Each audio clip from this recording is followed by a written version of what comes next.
The MVP award is the most coveted award in basketball. Now, only one team wins an NBA championship every year, but only one player walks home with an MVP every season. And this season, it should be Luka Doncic. They do have a timeout. Decide not to use it. Curry, way downtown. Bang! Bang! Oh, what a shot from Curry! With 0.6 of a second remaining. Yo, what is up, everybody? Welcome back to another episode of Game Time. It's your boy Dom, and we're going to jump right into things here today. Now, first off, before we get to anything, if you guys do enjoy, make sure you guys drop a like and subscribe. It's much appreciated. And if you guys haven't seen the kind of podcast format video that I did recently when I came back to posting, I will leave that as the top link in the description. With all that said, let's jump into things here today, as obviously we are talking about none other than the Dallas Mavericks and Luka Doncic, one of my favorite teams to watch this season outside of my own Denver Nuggets. And man, has Luka been good? Have the Mavs been good? Have they been even more interesting coming out of the trade deadline than they were prior to that? And they're a team that not only do I look at as a threat come playoff time, not only do I look at as a threat currently to win a lot of games to finish the end of the season, but I also look at as, you know, a team that has an MVP caliber player, has multiple All-Star players, and is truly one of the better teams in the league, and especially in the Western Conference right now. Now, they do sit at the 6th seed, and we'll jump into some standings talk here in a minute, but first I just want to talk about the season that Luke is having. So if we look back, honestly, throughout his career, you can see that obviously in his rookie year, he comes into the league, he averages 21. There's the infamous trade where, you know, he's picked third overall and picked third overall by the Atlanta Hawks, then traded to the Dallas Mavericks, who had the 5th overall pick. They take Trae Young.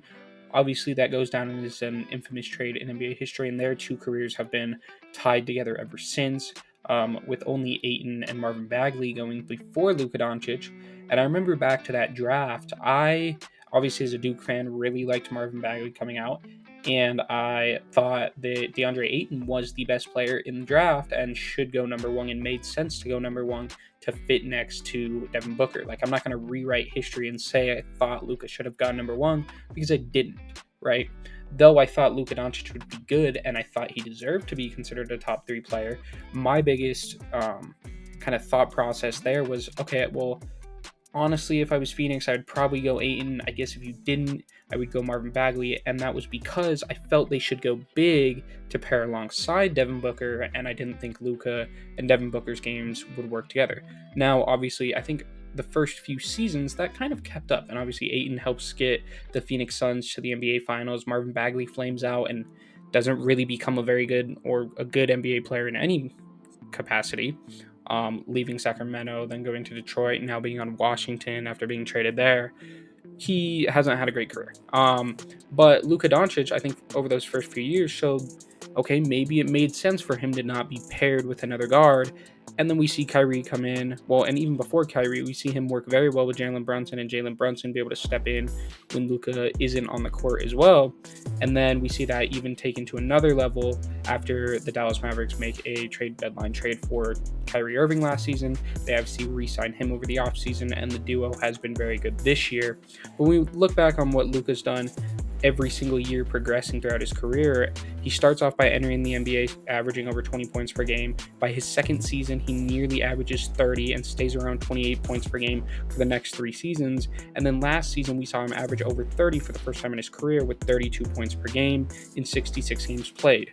I mentioned the games played because every year but 1 year in his career, he has played enough games to qualify for what we now have as the kind of standard for the awards, right, with the 65 game requirement. Obviously, Tyrese Halliburton has been pretty negatively affected by that due to having injuries, and it might end up costing him a lot of money. Obviously, it's a big reason why Embiid wasn't going to win the MVP this year, and then obviously he gets a bigger injury that keeps him out for even longer. And so there's been some controversy around it. I think had Embiid not been so high in the MVP standings and regards, and him coming up to the point where it was like, oh, well, he's going to not have enough games, I don't think so much controversy would have been drawn about it. But personally, I was an advocate for there being a game requirement. How much you really need one for All NBA, I think, could be really brought up, but at least for like or first team All NBA, I do think there should probably be their requirement. I think for MVP, for Defensive Player of the Year, all that, there should be a games requirement. I would have said 70, but they go with 65. It's going to be a tight cutoff for a lot of players, and even Luka Doncic, the Dallas Mavericks have 26 games left, and he needs to play in 17 of those, so he can only miss 9 more games for the rest of the year. He's at 48 games played so far, and so we'll see how that kind of dwindles down. He could come into jeopardy of not playing it, as when you look back over the last 3 seasons, he played 66 games, 65 and 66 respectively, but this year he is on pace to exceed the amount that's required for that.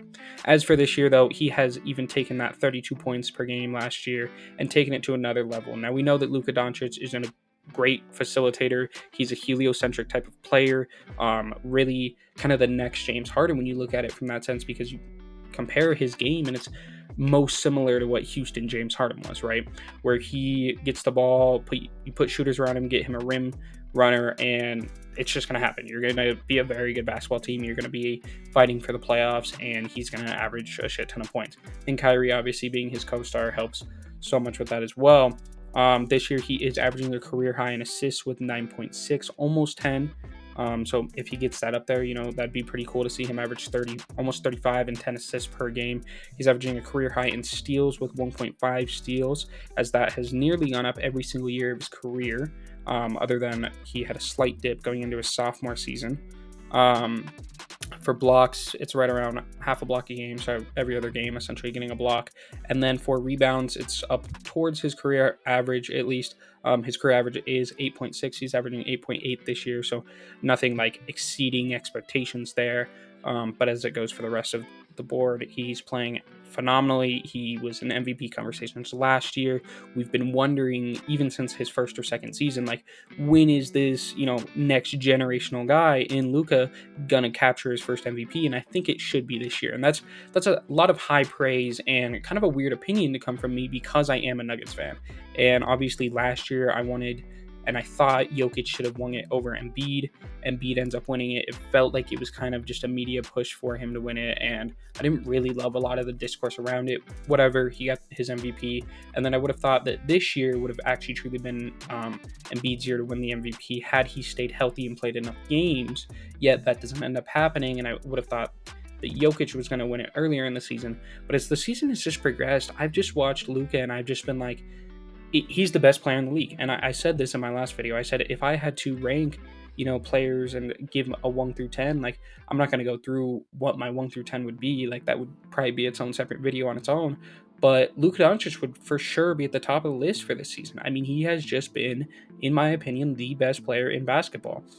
From being able to drop 70 points in a game, from being one of the more healthy stars in the league at this point, where it's like, okay, he can still miss games and qualify for the award, and averaging career highs in multiple categories, along with, and we're going to look back at some MVPs of recent and how they've scored the ball. And obviously this year has been a scoring outburst across the league, which again, I kind of deep dived a little more into in my last video, but he has just been so good. And there's no other way for me to really put it. Obviously I can read you all the statistics. I can tell you that he's shooting almost 50% from the field. I can tell you he's shooting a career high from 3 at 37% on almost 10 attempts, which is also a career high. I can tell you he's shooting a career high from the free throw line at 78%, but none of it matters unless you actually watch him play the game. And watching him play the game it's like, this is the best way to describe his game. And I described this to somebody actually at work the other day, which was hilarious.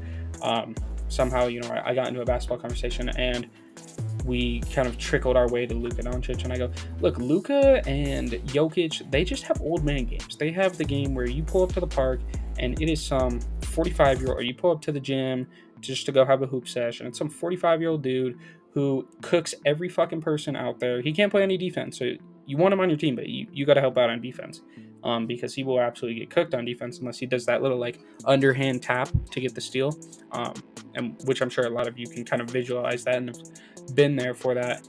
But yeah, they just have old man games, and it just works. They score, they assist, and they're just good at basketball. And that's the only way you can really describe Jokic and Luka. They're just good at basketball. That's the best way to describe it. I want to jump in to kind of what prior MVPs have done and how we can kind of compare that to what Luka is doing this year.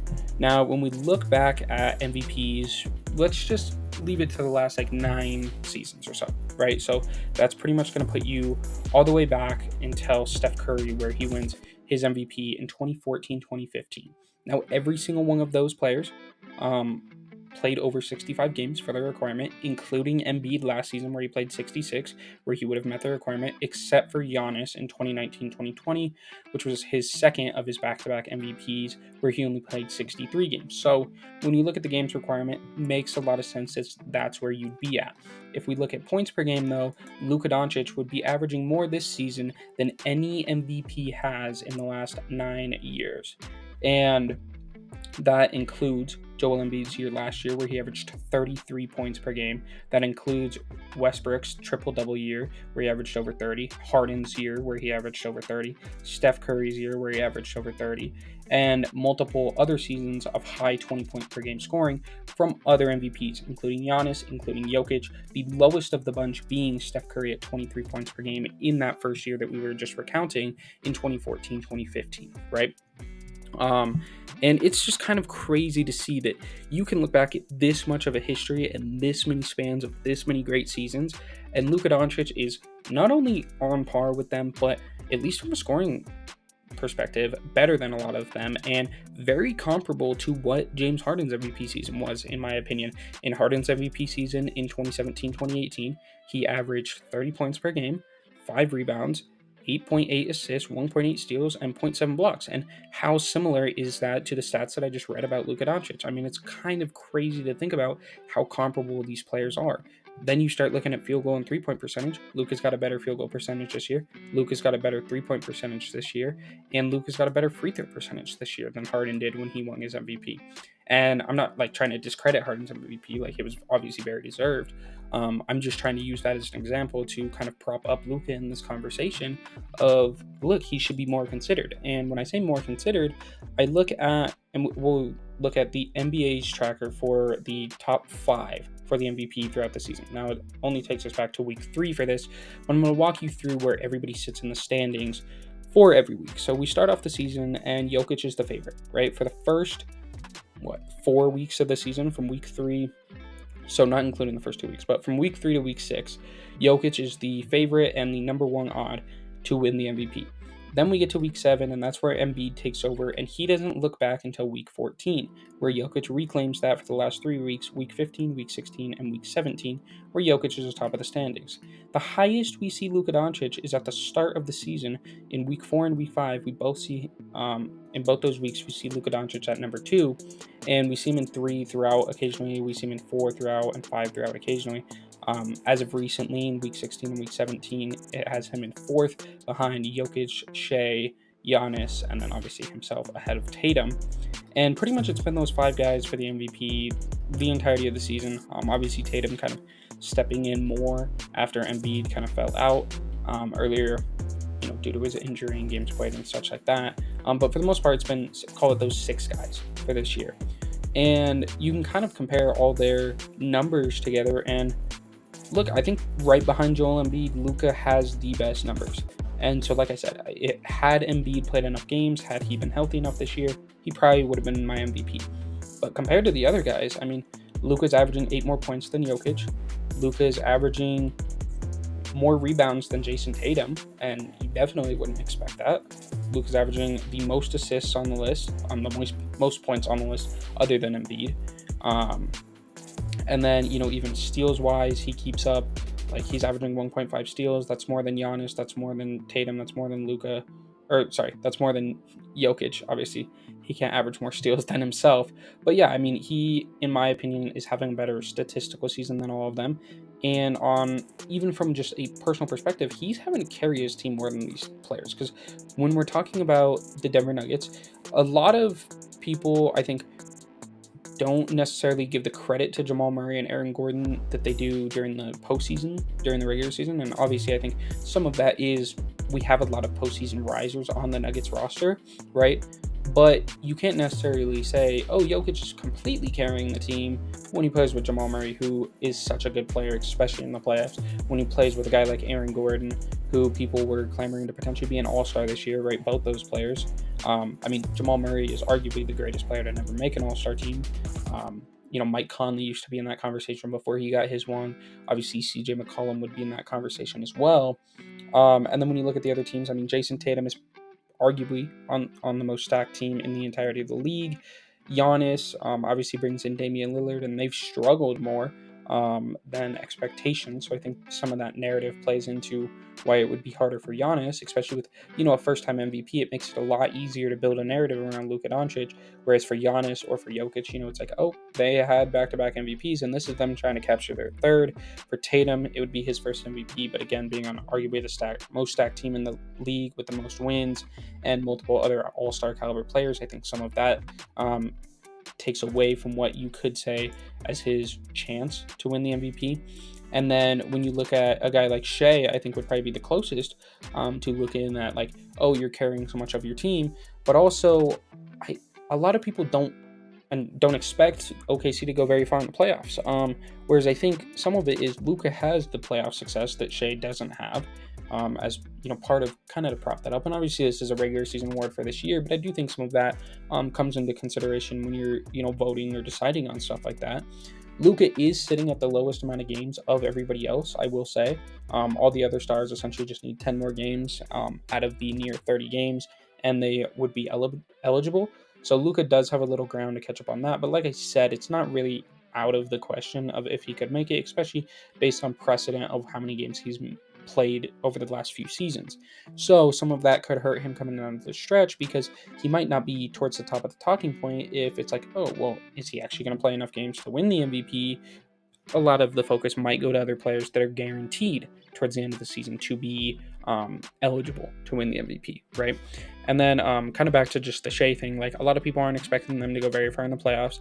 A lot of people are finally getting around to giving Jalen Williams his respect. Obviously, I think Chet Holmgren is a big part of this. You bring in Gordon Hayward, so I think over the second half of the season, here we'll see some of that impact there. You look at them as, a lot of the credit there is given to Sam Presti. And obviously, I'm not trying to take away from Shea. I think Shea should be considered a top 5 MVP, if not a top 3, probably, candidate. I think right now it would be Luka, Jokic, and then Shea for me personally.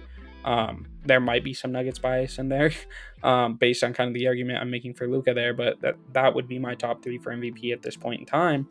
And yeah, I don't know. I just find it very hard to look at the Dallas Mavericks and say Luka doesn't carry them more than any player in the rest of the association and isn't deserving of this MVP based on the statistical year that he's having. And even if he doesn't get it, that's not necessarily saying he wasn't deserving, because there's plenty of players throughout history that haven't gotten an award or haven't gotten an All-Star selection or whatever that were deserving, but there was just such a list of players that didn't get in. I think the biggest selection that you can look at even recently, and although I think he definitely should have made it, would be Domantas Sabonis for the All-Star game this year. He, in my opinion, should have 100% made it. And, though Cat was able to go out and score 50, I think a lot of the reason that the Timberwolves got a second All-Star was due to their record. And, I think we all can agree that Gobert has been more effective in helping them win games than Karl-Anthony Towns this year. I think he's pretty much locked up the Defensive Player of the Year at this point, but Cat gets the nod because, well, we'd rather watch Karl-Anthony Towns in an All-Star game over Gobert, even though, Sabonis is being considered a top 10 MVP candidate, and Cat's nowhere near the, kind of stakes of that. That would be more of an Anthony Edwards as a top 10 MVP candidate, right? But he gets a nod. So there are a lot of players throughout history for awards or whatever that have been considered and, been runners up or whatever that were just as deserving probably, but they just didn't quite get the votes. And so Luka not winning it doesn't say he's not deserving, but I do think he is by far the most deserving in my opinion. The only real hole that you can poke in this, and that's outside of if he struggles to get the games played, would be the standings, right? Obviously, when you look back on history, there are not a lot of players that have won the MVP and being in the top standings. I don't actually have the stats pulled up, but I know when Westbrook won his, I want to say he was the 6th seed, and I want to say he was the second lowest standings player to ever win the MVP, because it was nearly a precedent throughout history that you have to be a top 4 seed in your respective conference to win the MVP. I want to say it's only 2 or 3 guys that have ever won it outside of the top 4, with the triple-double Westbrook beat Westbrook year being a great example of that. But yeah, I mean, when you look at what Luka Doncic has done, when you look at the remaining schedule, I think there's a good chance that they could potentially sneak in at bare minimum to the top 5 and maybe into the top 4.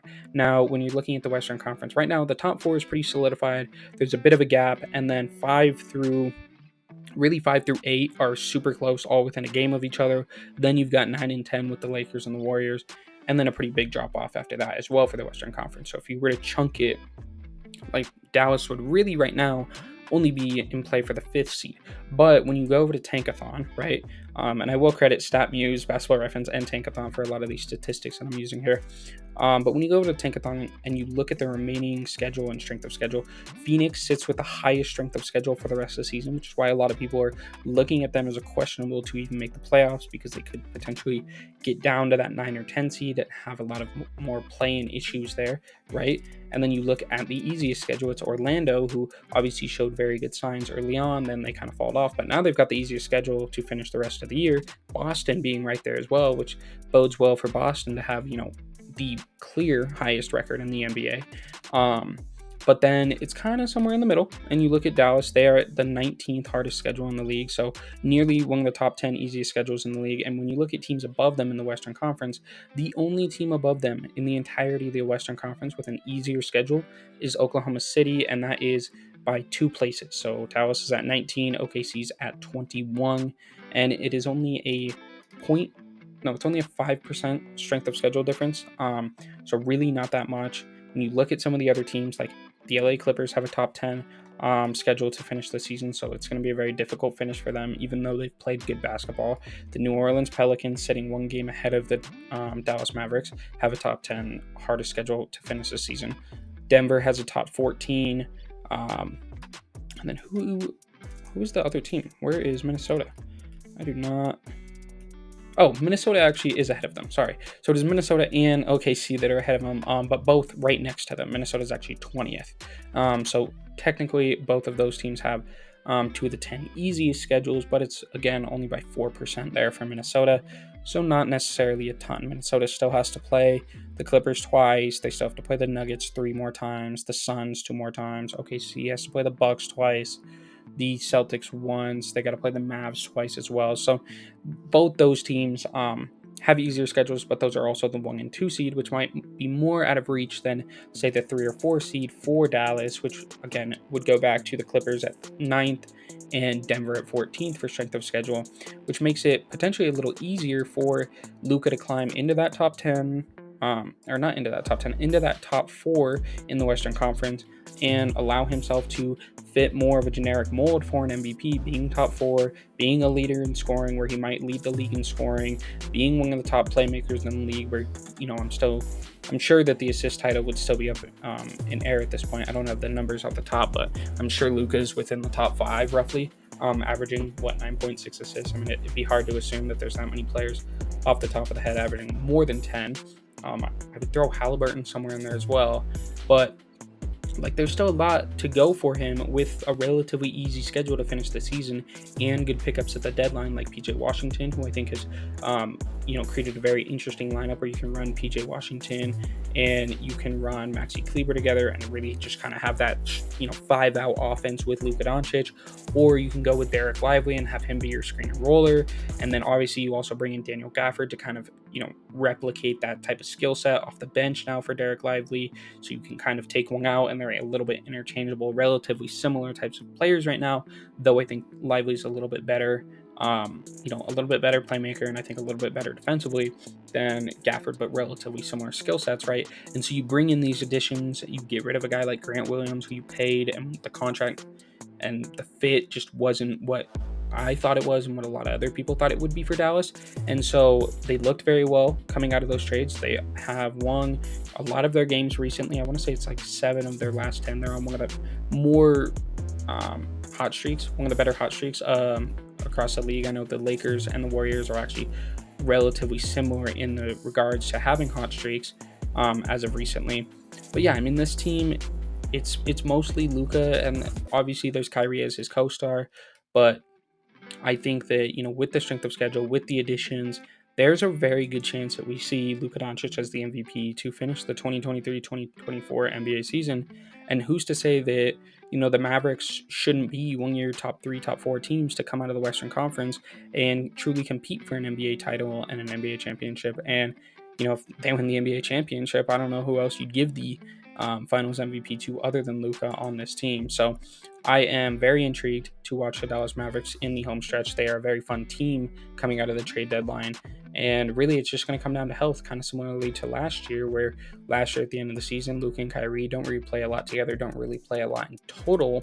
And that's a big reason why they don't make the playoffs. They kind of start tanking there at the end to go get the top 10 pick and end up with Derek Lively. Or I think they had 12 and traded up with OKC, getting rid of Bertans' contract, if I remember that right. Or 10 back to 12, something like that. I can't remember the exact trade, but they end up tanking a little bit. They get Derek Lively. He's huge, a clear starter on this team for them. And yeah, I think the sky's the limit for the Dallas Mavericks this year. Obviously, I'm rooting for the Denver Nuggets. But rooting for the Denver Nuggets and rooting for Luka at this point is relatively the same thing because, I'm sure in like 2030, he'll be the Finals MVP for the Nuggets. So yeah, shout out Luka Doncic and shout out the Dallas Mavericks. Appreciate everybody watching. Let me know what you guys think. Who do you guys have as your MVP right now? And who do you guys see, ending up with the award come the season's end? Obviously, I threw a lot of statistics at y'all on this video, and it has been a while since we've really done one of these more normal videos that we're used to on this channel. But I'm glad to be back, recording videos, posting them for you guys. And yeah, appreciate you guys watching. I'll catch y'all next time. Moguće kad se ga pitalo, možda ti on igrate jednog dana u istom timu, šta misliš? To ne znam, moguće. Ja ne znam, ja nemam baš neku želju da napuštam Denver, sviđa mi se tamo dobra organizacija. Jedino ako Luka hoće, ako se Luka naljuti na njih.